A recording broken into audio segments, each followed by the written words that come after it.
Doctor فرحت ہاشمی صاحبہ کے مستند بیانات سننے کے لیے ہمارے چینل قرآنک پلس کو سبسکرائب کریں۔ یہاں قرآن و حدیث کی روشنی میں حقیقی رہنمائی اور روحانی ترقی کے خزانے ملیں گے۔ ابھی جڑیں اور دین کو گہرائی سے سمجھیں۔ السلام علیکم ورحمۃ اللہ وبرکاتہ۔ کیا حال ہے سب کا؟ الحمدللہ نحمدہ ونصلی علی رسولہ الکریم، اما بعد فاعوذ باللہ من الشیطان الرجیم، بسم اللہ الرحمن الرحیم۔ رب اشرح لی صدری ویسر لی امری واحلل عقدۃ من لسانی یفقہوا قولی۔ شفا کی دعائیں۔ عروہ بن زبیر رضی اللہ عنہ سے روایت ہے کہ رسول اللہ صلی اللہ علیہ وسلم ام سلمہ رضی اللہ عنہا زوجہ نبی صلی اللہ علیہ وسلم کے گھر گئے۔ گھر میں بچہ رو رہا تھا تو لوگوں نے آپ سے کہا کہ اس کو نظر لگ گئی ہے۔ آپ نے فرمایا تم اس کو نظر کا دم کیوں نہیں کرتے؟ تو اس سے کیا بات پتہ چلتی ہے کہ نظر بھی لگتی ہے اور نظر کا علاج بھی ہے۔ نظر کیا ہے؟ اللہ تعالیٰ نے انسان کی نگاہ میں ایک خصوصی تاثیر رکھی ہے۔ یہی نظر کبھی دوسروں کے لیے خیر کا باعث بنتی ہے اور کبھی شر کا باعث بنتی ہے۔ کبھی اسی سے انسان اجر و ثواب کماتا ہے اور کبھی یہی نگاہیں گناہ کما کے لاتی ہیں۔ ان نگاہوں سے شدید نقصان بھی پہنچتا ہے۔ لہٰذا بہت ضروری ہے کہ ہم اس بات کو سمجھیں کہ نظر کے اثرات کیا، نظر کیا چیز ہے اور اس کے اثرات کیا ہیں۔ قرآن کریم میں بھی انسانی نگاہوں کے نقصانات کا ذکر اللہ سبحانہ وتعالیٰ نے سورۃ القلم میں فرمایا، وَإِن يَكَادُ الَّذِينَ كَفَرُوا لَيُزْلِقُونَكَ بِأَبْصَارِهِمْ لَمَّا سَمِعُوا الذِّكْرَ وَيَقُولُونَ إِنَّهُ لَمَجْنُونٌ۔ اور وہ لوگ جنہوں نے کفر کیا قریب ہے کہ تجھے اپنی نظروں سے گھور گھور کر پھسلا ہی دیں، یعنی آپ جو بات کر رہے ہیں وہ نہ کر سکیں، جب وہ ذکر کو سنتے ہیں اور کہتے ہیں کہ یقیناً یہ تو دیوانہ ہے۔ ابن عباس اس کی تفسیر میں کہتے ہیں اس کا مطلب ہے کہ وہ اپنی نگاہوں سے تمہیں نظر بد لگا دیں۔ ابن کثیر کہتے ہیں کہ اس میں اس بات کی دلیل ہے کہ اللہ عز و جل کے اذن سے، حکم سے نظر کا لگ جانا اور اس کی تاثیر پیدا ہو جانا یہ برحق ہے۔ نبی صلی اللہ علیہ وسلم کے الفاظ بھی ہیں، آپ نے فرمایا العین حق، نظر لگنا برحق ہے، یعنی ایسا ہوتا ہے۔ اور ایک اور روایت میں آتا ہے کہ آپ نے فرمایا نظر بد آدمی کو قبر میں اور اونٹ کو ہانڈی میں پہنچا دیتی ہے، یعنی موت تک واقع ہو جاتی ہے، اور انسان بیمار بھی ہو سکتا ہے، کبھی خوف اور دہشت کا شکار ہو سکتا ہے، کبھی ذہنی امراض کا شکار ہو سکتا ہے، خوف کا شکار ہو سکتا ہے۔ ابو ذر کہتے ہیں کہ رسول اللہ صلی اللہ علیہ وسلم نے فرمایا بے شک نظر بد آدمی کو اللہ کے حکم سے دیوانہ کر دیتی، یعنی دیوانگی تک، یعنی جنون یا دیوانگی یا مینٹل ہیلتھ جو ہے وہ بھی متاثر ہو سکتی ہے۔ ابن القیم کہتے ہیں یہ زہریلے تیر ہوتے ہیں جو کہ محسود اور نظر لگائے ہوئے شخص کی طرف حاسد اور نظر لگانے والے کے نفس سے نکلتے ہیں۔ کبھی اس کو یہ تیر لگ جاتے ہیں، کبھی خطا ہو جاتے ہیں۔ اور اس کو سمجھنے کے لیے آج کے دور میں تو کوئی زیادہ مشکل نہیں تھا۔ آپ نے دیکھا ہوگا لیزر تھراپی کے بارے میں سنا ہوگا، اس میں کوئی اوزار استعمال نہیں ہوتے، صرف ریز کے ذریعے جو ہے مختلف ٹیومرز وغیرہ کو توڑ دیا جاتا ہے یا ختم کر دیا جاتا ہے، یا بعض اوقات پتھر بھی توڑ دیے جاتے ہیں۔ یہ بھی کہا جاتا ہے کہ ہر انسان کی آنکھ سے کچھ نظر نہ آنے والی لہریں نکلتی ہیں، جیسے ریز ہوتی ہیں نا، ایسی نگاہوں سے بھی ریز نکلتی ہیں۔ اور وہ کہتے ہیں کہ اس میں ایموشنل انرجی بھری ہوئی ہوتی ہے، یعنی ایموشنل انرجی کی بجلی بھری ہوئی ہوتی ہے، اور یہ انسان کے سکن کے جو مسام ہیں ان کے ذریعے جسم میں جذب ہو کر جسم کے اندر تکلیف کا باعث بن سکتی ہیں۔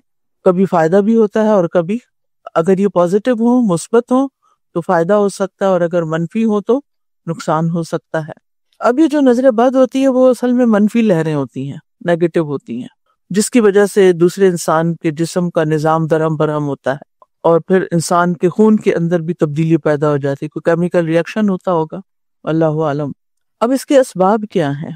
اس میں بعض اوقات حد سے زیادہ اپنی نعمتوں کا اظہار اور اپنی نعمتوں کو بڑھا چڑھا کے پیش کرنا، اور جیسے آج کے دور میں اتنا زیادہ سیلفی کا رجحان ہو گیا ہے، ہر چیز کی تصویریں کھینچ کھینچ کر سوشل میڈیا پہ لگائی جا رہی ہیں، تو وہ دوسروں کے اندر بعض اوقات حسد پیدا کرتی. ابو ہریرہ کہتے ہیں نبی صلی اللہ علیہ وسلم نے فرمایا تم اپنی ضرورتوں کو پورا کرنے کے لیے ان کو رازداری میں رکھ کر مدد حاصل کرو، کیونکہ ہر صاحب نعمت حسد کیا جاتا ہے، لہذا بہت زیادہ ہر وقت اپنی نعمت کا اظہار نہ کرو. اسی طرح خود نمائی جو ہے یہ بھی نظر بد کا سبب بنتی ہے، یعنی دکھاوا کرنا اور لوگوں کے سامنے اپنی نعمتوں کو بہت ظاہر کرنا. حدیث میں ہے کل ذی نعمت محسود، ہر نعمت والے سے حسد کیا جاتا ہے. اچھا، بعض اوقات ایسا نہیں ہوتا کہ وہ منفی لہریں ہوتی ہیں، بعض اوقات یہ ہوتا ہے کہ مثبت بھی ہوتی ہیں، خوشی اور تعجب کی بھی ہوتی ہیں، لیکن وہ بھی بہت دفعہ نقصان کا باعث بنتی ہیں. سورۃ کہف میں اللہ تعالیٰ فرماتے ہیں وَلَوْلَا إِذْ دَخَلْتَ جَنَّتَكَ قُلْتَ مَا شَاءَ اللَّهُ لَا قُوَّةَ إِلَّا بِاللَّهِ إِن تَرَنِي أَنَا أَقَلَّ مِنْكَ مَالًا وَوَلَدًا. اور جب تو اپنے باغ میں داخل ہوا تو تو نے یہ کیوں نہ کہا کہ جو اللہ نے چاہا، کچھ قوت نہیں مگر اللہ کی مدد سے، اگر تو مجھے دیکھتا کہ میں مال اور اولاد میں تجھ سے کم تر. تو بات یہ ہے کہ انسان کو بعض اوقات خود اپنی نظر بھی لگ سکتی ہے، اپنی چیزوں کو دیکھ کر بہت حد سے زیادہ خوش ہو جانا، جیسے اپنے بچوں کو یا اپنے کھیت کو یا اپنی کسی بھی اپنے گھر کو، گاڑی کو، کچھ بھی ہو سکتا ہے. تو اسی لیے نبی صلی اللہ علیہ وسلم نے ایسے موقع پر برکت کی دعا دینے کا حکم دیا ہے. جیسے شادی کے موقع پر عام طور پر دلہا دلہن بھی خوش ہوتے ہیں، فیملی بھی خوش ہو رہی ہوتی ہے، سب لوگ دیکھ رہے ہوتے ہیں، سبھی خوشی کا اظہار کر رہے ہوتے ہیں، تو آپ نے برکت کی دعا دینے کا حکم دیا ہے. ابو ہریرہ کہتے ہیں کہ رسول اللہ صلی اللہ علیہ وسلم جب کسی کو اس کی شادی کی مبارکباد دیتے تو فرماتے بارک اللہ لک و بارک علیک و جمع بینکما فی خیر. اللہ تمہیں برکت دے، تم پر اپنی برکت فرمائے اور تم دونوں کو خیر کے ساتھ اکٹھا رکھے. جس طرح حسد کرنے والوں کی نظر لگتی ہے، ایسے ہی محبت کرنے والوں کی بھی نظر لگ جاتی ہے. لہذا انسان کو اگر کسی کی کوئی بھی چیز اچھی لگ رہی ہو تو فوراً اس کے لیے برکت کی دعا کرنی چاہیے. اور یہ برکت کی دعا ہی دراصل دم ہو جاتا ہے، یعنی ایک طرح کا دم ہی ہوتا ہے. اچھا، اس کی علامات کیا ہوتی ہیں؟ بعض اوقات غیر معمولی علامات ہوتی ہیں، جیسے کوئی اچانک بے ہوش ہو جاتا ہے یا گر جاتا ہے یا کچھ ٹوٹ جاتا ہے، جیسے کہ سہل بن حنیف رضی اللہ عنہ کے واقعے سے بات پتہ چلتی ہے. اسی طرح بعض اوقات انسان بیمار ہو جاتا ہے لیکن اس کی بیماری ڈائگنوز بھی نہیں ہوتی. آپ صلی اللہ علیہ وسلم نے اسماء بنت امیس رضی اللہ عنہا سے فرمایا کیا ہوا کہ میں اپنے بھائی جعفر بن ابی طالب کے بچوں کے جسم لاغر دیکھ رہا ہوں، یعنی کمزور ہیں بچے، کیا انہیں بھوکا رہنا پڑتا ہے؟ انہوں نے کہا نہیں، انہیں نظر بد جلدی لگ جاتی ہے. تو آپ نے فرمایا پھر انہیں دم کرو. اسماء بنت امیس کہتی ہیں کہ میں نے دم کے الفاظ آپ کے سامنے پیش کیے تو آپ نے فرمایا ان الفاظ سے دم کرو، لیکن اب وہ الفاظ کیا تھے ہمیں نہیں معلوم. اچھا، بعض اوقات چہرے کی رنگت تبدیل ہو جاتی ہے، زرد پڑ جاتا ہے یا داغ دھبے نکل آتے ہیں اس پر. اسی طرح یہ کہ بچے بعض اوقات ضرورت سے زائد روتے ہیں اور چپ ہی نہیں کرتے، ان کو خاموش بھی کرائیں، کچھ سمجھ نہیں آتی کہ ان کو کیا ہوا ہے. حضرت عائشہ کہتی ہیں کہ ایک مرتبہ نبی صلی اللہ علیہ وسلم گھر تشریف لائے تو ایک بچے کے رونے کی آواز سنی. آپ نے فرمایا یہ بچہ کیوں رو رہا ہے؟ تم اس کی نظر کیوں نہیں اتارتے؟ یعنی اگر یہ رو رہا ہے تو پھر اور بلا وجہ رو رہا ہے، کھایا پیا بھی ہے، نیند بھی پوری ہے، سب کچھ ہے، سب ٹھیک ہے. اسی طرح کچھ اور علامتیں بھی ہوتی ہیں کہ انسان بلا وجہ غمگین ہونا شروع ہو جاتا ہے، بے چین ہونے لگتا ہے، خوف کا شکار ہو جاتا ہے. اسی طرح دل کی دھڑکن تیز ہو جاتی ہے، کبھی آنکھوں سے پانی نکلنا شروع ہو جاتا ہے، کبھی جمائیاں آنا شروع ہو جاتی ہیں. پھر اسی طرح سر کے پچھلے حصے میں درد یا کندھوں پہ بوجھ محسوس ہونے لگتا ہے، برے خواب آنے لگتے ہیں، پڑھائی سے بچوں کا دل اچاٹ ہونے لگتا ہے، انسان بعض اوقات اپنے بزنس کے بارے میں غلط فیصلے کرنے لگتا ہے، کئی چیزیں ہوتی ہیں. پر یہ بھی یاد رہے کہ انسانوں کی نظر کے ساتھ ساتھ جنات کی نظر بھی لگ سکتی ہے. انسان تو ایک دوسرے کو دیکھ سکتے ہیں لیکن جنات تو نظر بھی نہیں آتے کہ کہاں کہاں ہیں. اسی لیے نبی صلی اللہ علیہ وسلم نے واش روم میں انٹر ہوتے وقت بسم اللہ پڑھنے کے لیے کہا، کیونکہ وہ جنات کی نظر سے، کیونکہ ایسی جگہوں پر جنات ہوتے ہیں تو یہ بسم اللہ جو ہے وہ ان کے لیے ایک پردے کا کام دیتی ہے، یعنی پھر وہ دیکھ نہیں پاتے. اسی طرح بعض اوقات جانوروں کی نظر بھی لگ جاتی ہے. جی ہاں، جانوروں کی، جیسے آپ کھا رہے ہیں اور بلی کو نہیں دے رہے کھانا، وہ آپ کو دیکھے جا رہی ہے تو جیلس ہو رہی ہے کہ برا فیل کر رہی ہے. جی ہاں، تو اسی طرح طوطا وغیرہ، جی پیٹس جو ہوتے ہیں، یعنی بیسیکلی پیٹس۔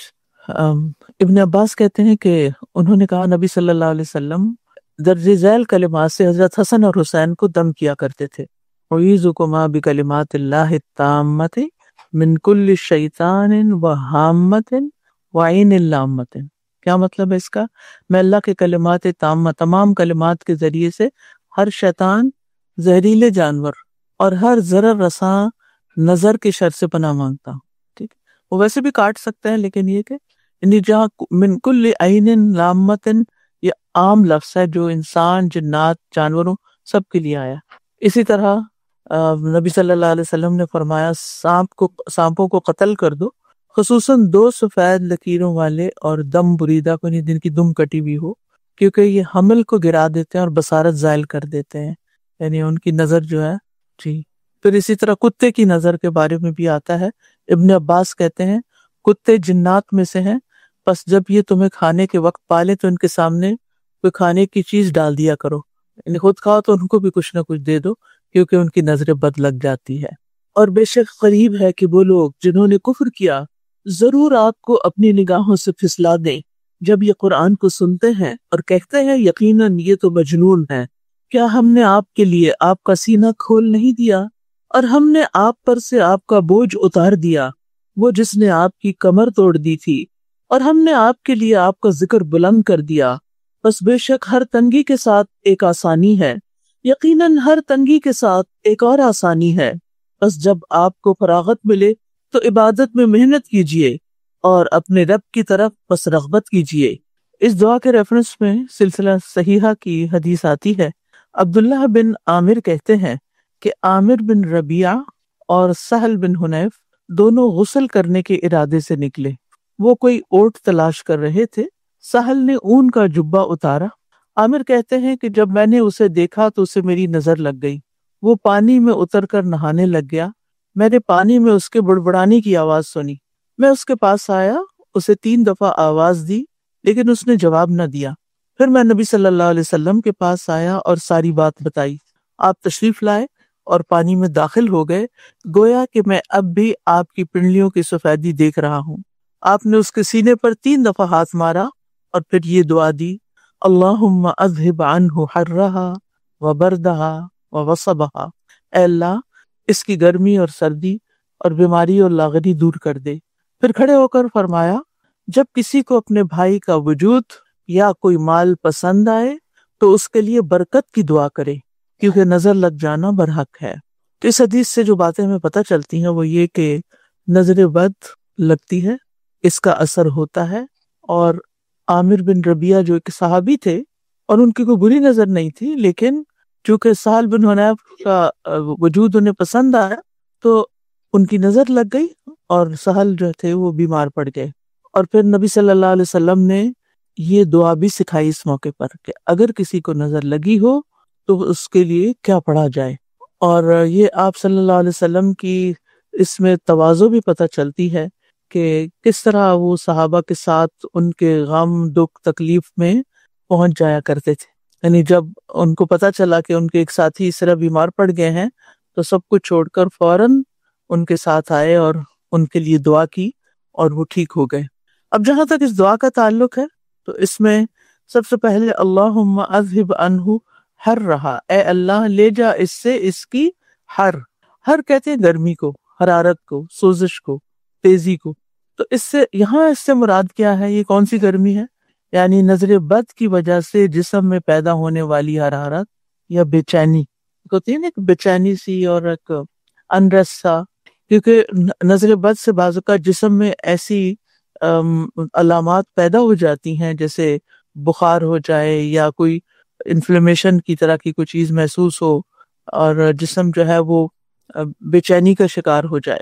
اور وبردہا، برد کہتے ہیں سردی کو، ٹھنڈک کو، اور یہاں اس سے مراد نظر بد کی وجہ سے جسم میں پیدا ہونے والی کمزوری اور ٹھنڈک کا احساس۔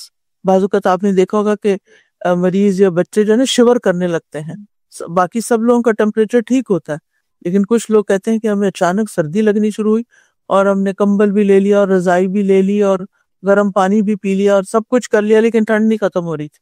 تو اس طرح کی کیفیت نظر بد سے بھی ہو سکتی ہے، ایک دم شیورنگ شروع ہو جائے، کمزوری محسوس ہونے لگے. یعنی بعض اوقات نظر بد ایک دم جسم کو اتنا کمزور کر دیتی ہے کہ اس کی وجہ سے جسم میں انسان سردی محسوس کرنے لگتا ہے. اور وصب جو ہے یہ بیماری کو کہتے ہیں، تکلیف کو کہتے ہیں، درد کو، تھکاوٹ، مسلسل لاغری.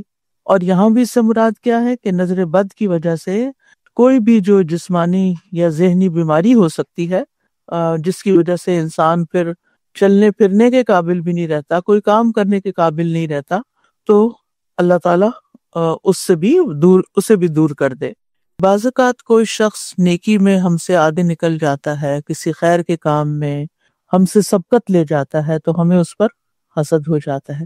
یہی حال یہود کا ہوا کہ انہوں نے یہ سوچا تھا کہ پیغمبر ان کی نسل میں سے آئیں گے.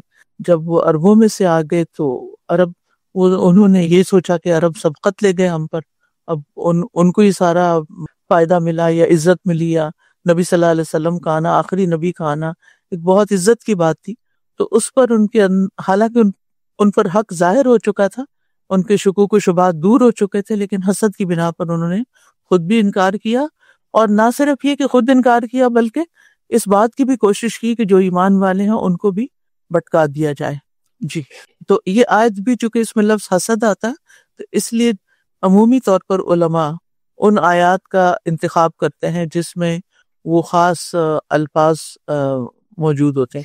میں نے ایک دفعہ ایک نظر کا دم سنا تھا، کسی نے مجھے بھیجا، اس میں بہت سارے دم تھے. کیونکہ میری طبیعت ٹھیک نہیں تھی تو میں نے یہ نہیں دیکھا کہ یہ قاری صاحب کون ہیں اور ان کا نام کیا اور کیا، لیکن وہ اتنا اچھا دم تھا کہ قرآن مجید میں جتنی بھی آیتیں نظر، عین اور حسد اور اس سے متعلق تھی وہ انہوں نے ساری پڑھی. تو میں نے سوچا کہ ان سب کو میں لکھوا لیتی ہوں لوگوں کے فائدے کے لیے کہ اگر کوئی اور بھی پڑھنا چاہے. اس کے بعد میں نے اتنا وہ ڈھونڈا، لیکن وہ ٹیسٹ کرتی رہی کہ کئی دفعہ میں نے مختلف وہ قاریوں کو چیک کیا، لیکن میں ابھی تک نہیں ملا. انشاءاللہ اگر ملا تو میں اس کو ضرور اویلیبل کروں گی، کیونکہ وہ مجھے بہت یونیک آئیڈیا لگا تھا کہ انہوں نے اور جو میں سن رہی تھی تو وہ آیتیں میرے اوپر اثر کر رہی تھی. تو قرآن تو سارا ہی شفا ہے، لیکن قرآن میں سے اگر وہ حصے منتخب کر لیے جائیں جو کسی خاص مناسبت سے ہوں، کسی خاص کانٹیکس میں ہوں، تو وہ بھی فائدہ دیتے ہیں. جی، رقیہ شریعہ کے اندر ہی تھا، لیکن دونوں کے وہ پڑھنے والے کون تھے اور نام کیا تھا کچھ پتہ نہیں. یعنی یہ تو جسم پہ دم کرنا ہوتا ہے. جی، جو اللہ نے انہیں اپنے فضل سے عطا کیا ہے، کوئی شک نہیں ہم نے آل ابراہیم کو کتاب اور حکمت عطا کی، اور ہم نے انہیں بہت بڑی بادشاہت عطا کی. یعنی یہاں بھی اشارہ اہل کتاب کی طرف سے ہے کہ وہ نبی صلی اللہ علیہ وسلم سے حسد کرتے ہیں اس بنا پر کہ اللہ نے ان کو ایک عظیم نبوت سے نوازا ہے، اور ان کے نبی صلی اللہ علیہ وسلم کی نبوت کی تصدیق نہ کرنے، آپ پر ایمان نہ لانے کی بھی بنیادی وجہ یہی ہے کہ یہ اس بات سے حسد کرتے ہیں کہ آپ کا تعلق عربوں سے ہے، بنی اسرائیل سے نہیں. تو اللہ سبحانہ تعالیٰ نے اس کے بارے میں فرمایا کہ یا یہ لوگوں سے اس پر حسد کرتے ہیں جو اللہ نے انہیں اپنے فضل سے عطا کیا ہے. تو یہاں ایک بڑی اہم بات ہم سب کے سمجھنے کی ہے کہ جب بھی کسی سے حسد محسوس ہو، کسی بھی چیز پر، کسی کے حسن پر، کسی کے مال پر، اولاد پر، نعمتوں پر، کسی بھی چیز، تو ہمیشہ یہ سوچنا چاہیے کہ یہ میرے پیارے رب کی تقسیم ہے اور اس نے اس کو یہ عطا کیا اور مجھے اس پر خوش ہونا چاہیے. دیکھیے، زندگی میں انسان کو جتنی بھی نعمتیں مل جائیں وہ خوش نہیں ہو سکتا اگر وہ دوسروں کی نعمتیں دیکھ دیکھ کے کڑ رہا ہو. یہاں اللہ تعالیٰ کیا فرما رہے کہ اب اگر نبوت ان کو ملی ہے تو تمہیں تکلیف ہو رہی ہے. فَقَدْ آتَيْنَا آلَ إِبْرَاهِيمَ الْكِتَابَ وَالْحِكْمَةَ وَآتَيْنَاهُمْ مُلْكًا عَظِيمًا. تمہیں بھی تو اتنا کچھ ملا، کتاب ملی، حکمت ملی، اور بہت بڑی بادشاہت حضرت سلیمان، حضرت داؤد علیہ السلام کی شکل میں ملی. تو تمہیں کس بات پر؟ یوسف علیہ السلام کو بادشاہت ملی. یعنی بنی اسرائیل پر بھی تو اللہ تعالیٰ کے بے شمار انعامات تھے. تو یہ تو اس گروہ کا ایک رویہ تھا نا. لیکن اس سے ہمیں سبق کیا ملتا ہے کہ حاسد جو ہوتا ہے وہ عام طور پر جو اس کے اپنے پاس ہوتا ہے وہ اس کو بھول جاتا ہے، اس پر خوش نہیں ہوتا، اور جو دوسرے کو ملتا ہے اس سے کمپیریزن کرنے لگتا ہے اور اس کو دیکھ دیکھ کے تکلیف میں آ جاتا ہے کہ اس کو کیوں مل گئے. یہ عجیب شیطانی وار ہوتا ہے انسان پر، کیونکہ شیطان نے سب سے پہلے خود حسد کیا تھا آدم علیہ السلام سے، اور یہی چیز پھر وہ دنیا میں لوگوں کو ورغلانے کے لیے استعمال کرتا ہے کہ ان کے دل میں ایسے خیالات، ایسے وسوسے ڈالتا ہے کہ جس کی بنا پر وہ دوسروں کی نعمتوں پر حسد کرتے ہیں۔ اگر ہم زندگی میں خوش رہنا چاہتے ہیں نا تو دو چیزیں بڑی لازم ہیں۔ ایک کہ اپنی نعمتوں پر شکر ادا کیا جائے اور ان کا ذکر کیا جائے۔ فَأَمَّا بِنِعْمَةِ رَبِّكَ فَحَدِّثْ۔ اچھا، یہ فحدث یہ نہیں کہ آپ کسی لیکچر میں شروع ہو جائیں کہ میرے پاس یہ بھی اور یہ بھی، اور یہ نہیں کہا جا رہا ہے یہ کسی محفل میں بیٹھ کے اپنی نعمتوں کا تذکرہ شروع کر دیں۔ حدث، اللہ سے مناجات کیا کریں، یعنی وہ اسے بولا کریں، اللہ آپ نے تو مجھے یہ بھی عطا کیا، آپ نے مجھ پر یہ، آپ کی یہ بھی بلیسنگ ہے اور یہ بھی نعمت ہے اور میرے پاس یہ بھی ہے اور یہ بھی، جس سے سیلف ٹاک ہوتی ہے اور آپ بیٹھ کے تو ذکر کر رہے ہوتے ہیں۔ یعنی اللہ سبحانہ و تعالیٰ سے ہماری عام طور پر تعلق کی کیا علامت ہے؟ آپ کیا سمجھتے ہیں؟ آپ کا کیا تعلق ہے اللہ سے؟ ہم کہنے کو تو کہتے ہیں کہ ہمیں اللہ سے بڑی محبت ہے، لیکن ہمیں ایک لپ سروس ہی لگتی ہے۔ وہ کیا وہ شدید فیلنگ ہے جو ہم کسی بھی اپنی جس چیز سے ہم محبت کرتے ہیں اس سے کمپیریزن کر کے دیکھیں کہ ویسی ہے کم از کم؟ یعنی زندگی میں ہر انسان کو کسی نہ کسی چیز سے محبت ہوتی ہے، اپنی اولاد سے ہوتی ہے، اپنے بہن بھائیوں سے ہوتی ہے، والدین سے ہوتی ہے، اور کچھ لوگوں کو کسی چیز سے زیادہ ہوتی ہے، کسی سے کم ہوتی ہے۔ تو آپ اپنے دل کا جائزہ لیں کہ آپ کے دل میں سب سے زیادہ محبت کس کی ہے، اور پھر اس محبت کو سامنے رکھ کے دیکھیں کہ جو میرے جذبات اس شخص یا اس چیز کے لیے ہیں، کیا اس سے بڑھ کر اللہ تعالیٰ کے لیے ہیں یا نہیں؟ کیونکہ والذین آمنوا اشد حبا للہ، جو لوگ ایمان لائے وہ اللہ کی محبت میں شدید ہوتے ہیں، یعنی دنیا کی تمام چیزوں سے بڑھ کر اللہ سے محبت کرتے ہیں۔ اچھا، اب آپ دیکھیں کہ جس سے ہمیں محبت ہوتی ہے وہ ایک دفعہ ہمیں بلائے، کوئی چیز چاہے، کچھ، ہم اس کو خوش کرنے کے لیے کیا کیا کرتے ہیں، لیکن جب اللہ سبحانہ تعالیٰ ہمیں نماز کے لیے بلاتے ہیں یا یہ کسی بھی قربانی کے لیے یا کسی بھی کوئی بھی حکم ماننے کے لیے، تو کیا ہم اتنی خوشی سے دوڑتے ہیں کہ اللہ نے حکم دے دیا، اللہ تعالیٰ یا جن چیزوں سے اللہ محبت کرتا ہے، کیا ہمیں بھی ان چیزوں سے محبت ہے؟ ہمارے دل کا حال کیا ہے؟ تو نعمتوں کے بارے میں، جو نعمتیں ہمیں ملی ہیں، کیا ہمیں ان کا احساس بھی ہے؟ کیا ہم زندہ ہیں مائنڈ فلنس کے ساتھ کہ ہمیں شعور ہے کہ ہاں یہ نعمت ہے میرے پاس، اور ہم اس پہ خوش بھی ہوتے ہیں، پھر جو خوش ہوتے ہیں تو پھر شکر بھی ادا کرتے ہیں۔ اور دوسری چیز جو خوش ہونے کا راز ہے وہ دوسروں کی نعمتوں اور خوبیوں کا اعتراف کر لینا، اسے ایکسیپٹ کر لینا کہ ہاں اللہ نے اس کو دیا ہے اور اللہ نے اس کو دیا، میں اس پہ راضی، میں بھی خوش ہوں، مجھے خوشی ہے کہ اس کو یہ چیز ملی ہے۔ کسی کو بھی کچھ ملے تو اپنے آپ سے پھر وہی سیلف ٹاک اپنے آپ سے کہیں، میں بہت خوش ہوں کہ میری بہن کو یہ نعمت مل گئی، میں بہت خوش ہوں کہ میرے فلاں کو، جو بھی کوئی جس کو بھی ملی۔ اور بعض اوقات جو ہمارے پیارے ہوتے ہیں ان کو کچھ ملے تو ہم بڑے خوش ہوتے ہیں، لیکن جن سے ہماری بنتی نہیں ان کو کچھ مل جائے تو ہمیں تکلیف ہونے لگتی، تو اس کو بھی ایکسیپٹ کر لیں کہ اللہ نے اس کو دیا۔ دیکھیں کسی کو بھی نہ کسی پر کلی فضیلت کوئی نہیں، بات سمجھ آئے؟ کلی فضیلت کسی کو کسی پر نہیں۔ کلی فضیلت کیا؟ کہ مثلا میں کہوں کہ میں آپ کی چونکہ استاد ہوں لہٰذا مجھے ہر لحاظ سے آپ پر فضیلت ہے، اور انتہائی غلط بات ہوگی۔ ہر لحاظ سے کہاں سے فضیلت آ گئی؟ اللہ نے آپ کو بعض خوبیاں، بعض سمجھ بوجھ، بعض علم کی چیزیں، تجربے، حکمتیں، سکلز، صلاحیتیں، ذہانتیں ایسی عطا کی ہوں گی جو میرے پاس نہیں ہے۔ ہاں ٹھیک ہے، یہ ایک جزوی بات ہے کہ اللہ نے مجھے چند سال پہلے آپ سے پیدا کر دیا اور مجھے وہ پڑھنے کا پہلے موقع مل گیا، لہٰذا اس وقت آپ کو پڑھانے کے کام پہ لگ گئی ہوں، لیکن اس کی بنا پر میرے اندر کسی قسم کا فخر و غرور نہیں ہونا چاہیے، اور نہ ہی کسی کو بلیٹل کرنا چاہیے کہ چونکہ یہ میری شاگرد ہے یا یہ میرا بچہ ہے یا یہ چھوٹا ہے لہٰذا یہ تو کسی کھاتے میں نہیں، ہرگز بھی نہیں۔ اور اللہ نے ہر ایک کو کچھ نہ کچھ ایسا دیا ہوتا ہے جو آپ سے بہتر ہوتا ہے، جو آپ کے پاس نہیں ہوتا، وہ اللہ کا فضل ہوتا ہے اس پر۔ تو آپ اللہ کے فضل کو نہیں مانیں گے، اللہ کے فضل کو مانیں اور اس پر اللہ کا شکر ادا کریں اور اس پر خوش ہوں۔ دوسروں کی خوشی پہ خوش ہونے والا ہی خوش ہو سکتا ہے، جو دوسروں کی خوشی پہ خوش نہیں وہ کبھی خوش نہیں ہو سکتا۔ تو اپنا جائزہ خود لیں، اپنا محاسبہ خود کریں کہ دوسروں کی خوشی پہ میں دل سے خوش ہوتی ہوں یا نہیں، یا بس اوپر سے ایک خوش آمد اور ایک رسم دنیا نبھانا کہ بس ہاں ٹھیک ہے، یا مجبوری ہے، اب نہ خوش ہوگے تو پھر تعلقات خراب ہو جائیں گے، یا کسی اور خوف سے انسان اوپری خوشی کا اظہار کرے، تو یہ نہیں ہونا چاہیے۔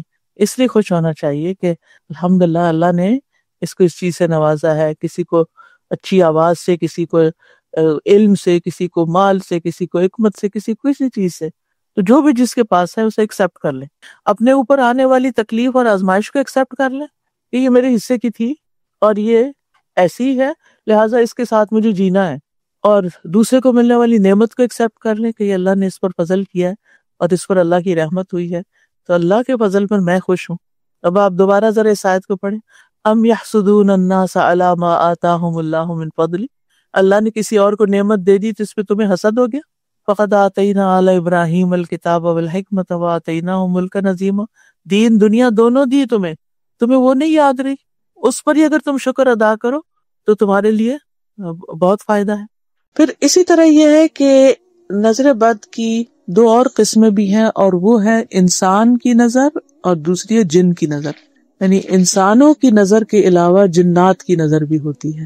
اور اسی لیے جب ہم واش روم میں جاتے ہیں اور یعنی خاص طور پہ کپڑے وغیرہ بدلتے ہیں تو اس میں دعا سکھائی گئی ہے، کیونکہ جنوں کی نظر بھی برحق ہے، وہ بھی ہماری طرح کی ایک مخلوق ہے. ام سلمہ کہتی ہیں کہ نبی صلی اللہ علیہ وسلم نے ان کے گھر میں ایک لڑکی دیکھی جس کے چہرے پر نظر بد کی وجہ سے کالے کالے دھبے پڑ گئے تھے، جیسے وہ چھائیاں نہیں ہمارے کہتے چھائیاں پڑ گئی ہیں. تو نبی صلی اللہ علیہ وسلم نے فرمایا کہ اس پر دم کرو کیونکہ اس کو نظر بد لگی ہے. ہوتا یہ ہے کہ وہ جو ریز ہوتی ہیں وہ ہمارے اثر انداز ہوتی ہیں، تو ہماری باڈی کے اندر کیمیکل ریئیکشن وغیرہ ہوتے رہتے ہیں، تو بعض اوقات اس طرح کی چیزیں واقع ہو جاتی ہیں کہ جس کا اثر پھر فزیکل النس کی شکل میں بھی سامنے آ جاتا ہے. اور جنوں کی نظر جو ہے وہ انسانوں کی نظر سے بھی زیادہ سخت ہوتی ہے. ابو سعید کہتے ہیں کہ رسول اللہ صلی اللہ علیہ وسلم جنوں اور انسانوں کی نظر بد سے پناہ مانگتے تھے، یہاں تک کہ معوذتین قل اعوذ برب الفلق اور قل اعوذ برب الناس نازل ہوئیں. جب یہ دو صورتیں نازل ہوئیں تو آپ نے انہیں پڑھنا شروع کر دیا اور ان کے علاوہ باقی چیزیں چھوڑ دی.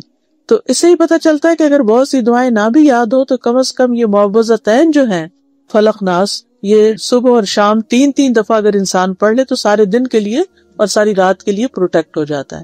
اور اس کے پڑھنے کا ٹائم جو ہے وہ سورج نکلنے سے پہلے کا ہے، فجر سے لے کر اور غروب ہونے سے پہلے کا ہے، کیونکہ رات کا آغاز ہو جاتا ہے تو آغاز سے پہلے پڑھ لیا جائے. دن کا آغاز سورج نکلنے سے، تو سورج نکلنے سے پہلے ہی اس کو پڑھ لیا جائے تاکہ کسی بھی چیز کا کوئی اٹیک نہ ہو. نہیں، اس کا جو حفاظت کے لیے پڑھنا ہے وہ مغرب سے پہلے پڑھنا ہوگا، لیکن سوتے وقت اپنے آپ کو جب دم کریں گے آپ تو اپنے ہتھیلیوں پہ پڑھ کے چہرے اور سر اور پھر جہاں جہاں تک ہاتھ جاتا ہے وہ الگ عمل ہے، وہ بھی پروٹیکشن ہی کے لیے ہے.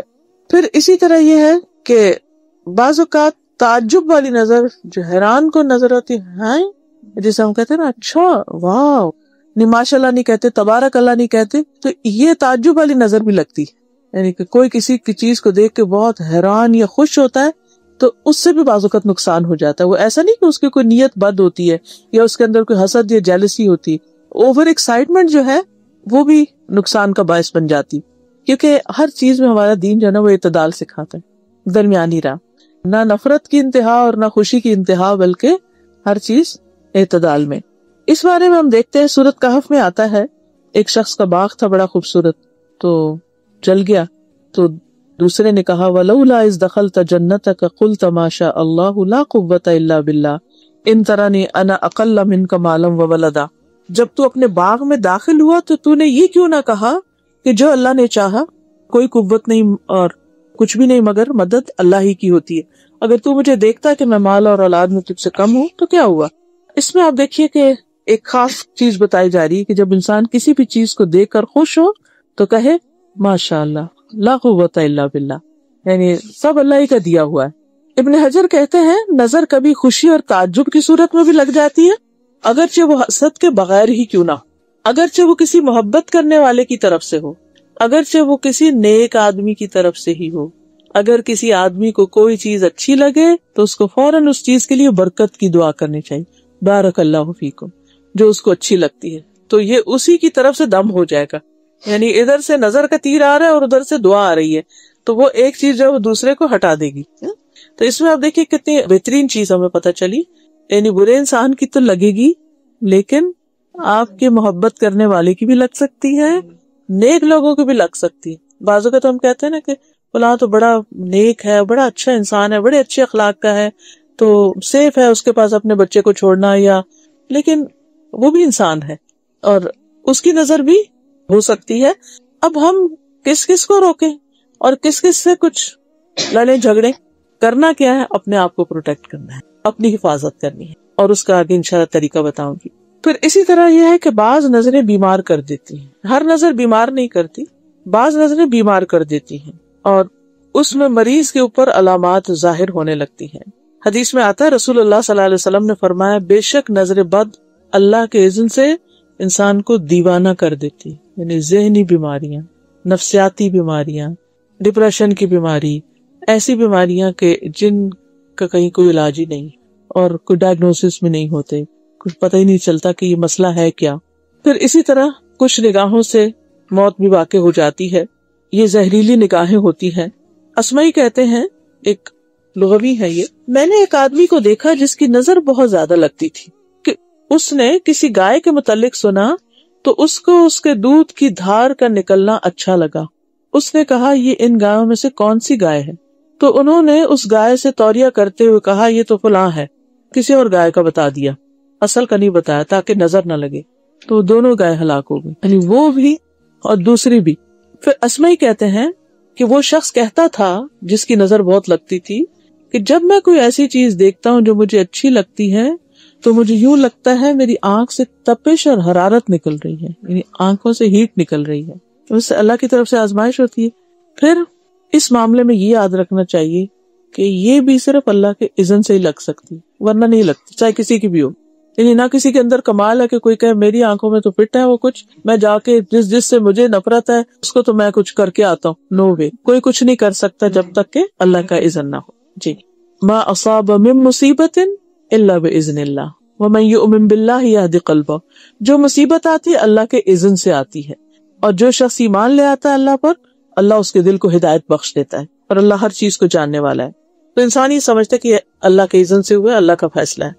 دوسری بات یہ کہ یہ تقدیر کا حصہ ہوتی ہے، یعنی کہ ہماری قسمت میں اگر کچھ تکلیفیں لکھی ہوئی ہیں تو پھر وہ چیز واقع ہو جاتی ہے، اور اگر نہیں تو کوئی جو مرضی کر لے، نہیں ہو سکتا. نبی صلی اللہ علیہ وسلم نے فرمایا نظر لگنا برحق ہے، اگر کوئی چیز تقدیر پہ غالب ہو سکتی ہے تو وہ نظر بد. پھر اذکار اور تلاوت کی کمی کی وجہ سے لگتی ہے، یعنی جب کہیں سے کوئی تیر آتا ہے اور آگے بچاؤ کا سامان نہیں، کوئی ڈھال نہیں، تو وہ جا پڑتا ہے اس پر. اور اسی طرح صبح و شام کی حفاظت کی دعائیں جو ہیں وہ بھی بہت ضروری ہیں. پھر اسی طرح یہ ہے کہ بعض اوقات آزمائش بھی ہوتی ہے، امتحان ہوتا ہے انسان کا، کہ انسان کسی، یعنی اس نے تلاوت بھی کی، اس نے دعائیں بھی پڑھ لی، اس نے پروٹیکشن کے سارے کام بھی کر لیے، لیکن اس کے باوجود پھر بھی تکلیف پہنچ گئی. تو یہ اللہ تعالیٰ نے دراصل اس شخص کو ایک امتحان میں ڈالنا تھا، اس کو ٹیسٹ کرنا تھا، اس لیے اس تک یہ چیز آ گئی. اس لیے انسان یہ نہ سوچے کہ پھر کیا فائدہ حفاظت اختیار کرنے کا، یہ دعا پڑھنے کا، جب لگنی ہے تو لگ جائے گی، نہیں تو نہیں. اس میں یہ ہے کہ اس کا فائدہ یہ ہے کہ انشاءاللہ پروٹیکشن بھی ہوگی. لیکن کبھی ایسا بھی ہوتا ہے کہ آپ نے فلو شاٹس لگوائے ہوتے ہیں، اس کے باوجود فلو ہو جاتا ہے. تو اس میں غصہ. جی ہاں. اب یہ کہ جو جسمانی بیماریاں ہوتی ہیں وہ عام طور پر کیا ہوتی ہیں، اس میں چہرے کے داغ دھبے وغیرہ، جیسے نبی صلی اللہ علیہ وسلم نے اس بچی کی چھائیاں دیکھ کے کہا تھا کہ اس کو نظر لگی ہے. بچوں کا بلا وجہ رونا، وداؤٹ اینی ریزن، کھا بھی لیا، سو بھی لیا، سب کچھ کر لیا، روئے جا رہے، چپ ہی نہیں کر رہے، اور انسان کو سمجھ ہی نہیں آتی بعض اوقات. تو آپ نے دیکھا ہوگا، آپ سب نے جو بچے پالے ہیں، تو کبھی کبھی ایسا فیز آ جاتا ہے کہ ماں بھی تنگ آ جاتی ہے اور اٹھا کے پھینک دیتی ہے، اچھا جاؤ رو لو، پھر تم کسی چیز سے بہل ہی نہیں رہے، چپ ہی نہیں ہو رہے، وجہ بھی نہیں بتاتے. تو بنیادی طور پر وہ ان کے اندر ہی کوئی ڈسٹربنس ہوتی ہے. حضرت عائشہ کہتی ہیں کہ ایک مرتبہ نبی صلی اللہ علیہ وسلم تشریف لائے تو ایک بچے کے رونے کی آواز سنی. آپ نے فرمایا یہ بچہ کیوں رو رہا ہے؟ کیا تم نے اس کو نظر بد کا دم نہیں کیا، نہیں کروایا؟ یعنی کہ اس کو دم کرو، کیونکہ یہ نفسیاتی طور پر ڈسٹرب ہے. پھر بچوں کی کمزوری، یعنی کھانے پینے کے باوجود ان کی صحت نہیں بنتی، کمزور.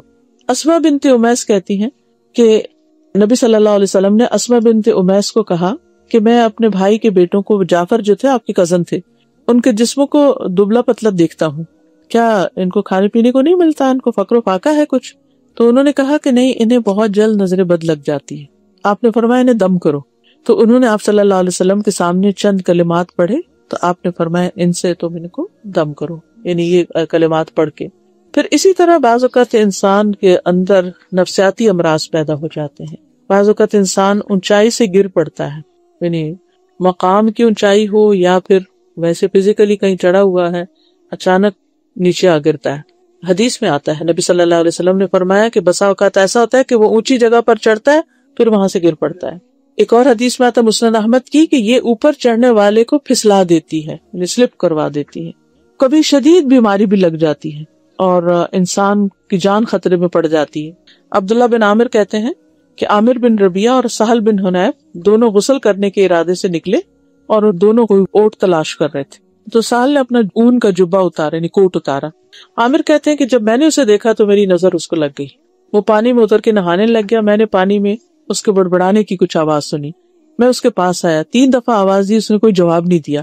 پھر میں نبی صلی اللہ علیہ وسلم کے پاس آیا اور ساری بات بتائی. آپ تشریف لائے اور پانی میں داخل ہو گئے. کہتے میں ابھی بھی آپ کے پنڈلیوں کی سفیدی دیکھ رہا ہوں.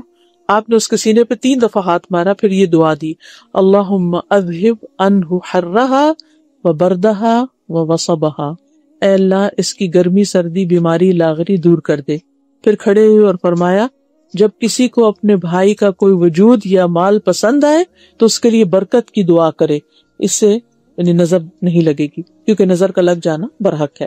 اسی طرح کچھ اور علامتیں بھی ہیں، سر دکھنا بغیر کسی وجہ کے، بخار کا ہو جانا، کبھی کندھوں میں درد ہونا، اس طرح کا کہ جیسے کوئی جلن ہو، یعنی کہ یوں لگے جیسے 2 کندھوں کے بیچ میں جیسے کسی نے کوئی گرم چیز رکھی ہوئی ہے. یعنی ایک تو ہوتی ہے درد اور ایک ہوتی ہے درد کے ساتھ ایک برننگ فیلنگ، جلن سی.